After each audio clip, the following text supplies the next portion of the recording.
Where does it leave Jogi Löw now? 5 changes he made for today's game. Should have been more freshness given the fact that nearly half the team didn't start against Sweden, and yet they looked just as leggy and they looked like another team that he'd put out where you're trying to get square pegs into round holes. Yeah, I think he's under serious pressure. I was talking to quite a bit of the German press before the game, and there was a lot suggesting, and even from what they were relaying back to me, they wanted to go with the squad that went to the Confederations Cup last year. They didn't want the Ozils, they didn't want the Royces, because essentially the team that went to the Confed Cup was the under-23 team. They actually pulled quite a few players out of the under-21 squad that went and won the Euros last summer. They pulled a lot of players out of that squad to go to the Confed Cup with them.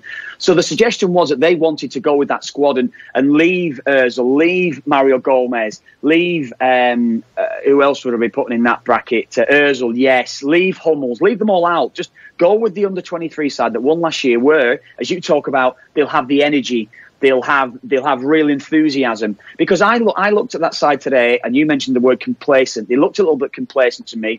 Thomas Muller, Dave, he's been pretty poor over the last year. He's had a decent second half to the season. But what's he given if he's not getting himself into positions to go and arrive at the end of attacks? He's not doing anything. Sami Khedira, another one pace now. He's not the player he was before his injuries. So you're looking at it overall, I think it does put a lot of pressure on Jogi Löw, because I haven't seen in those two, barring the last 20 minutes against Sweden in the first 2 matches, they were pretty average. And a lot of the chances that you created, or so-called chances, even today, you talk about the stats: 23 shots. Did you say 6 on target? They're all shots from distance, Dave. All of them or a lot of them were shots from early on, before the last 10 minutes, where they did have a couple of chances. Yeah, Gomez had a good header, and Hummels had a decent couple of chances. They were all chances. They were shots from distance, and it was fairly comfortable, I felt, for Korea. So yeah, in answer to your original question, yeah, Löw is under pressure because it's what he does now. It almost seems like this great German side that were brilliant in the last World Cup, that have been so good for such a long time now.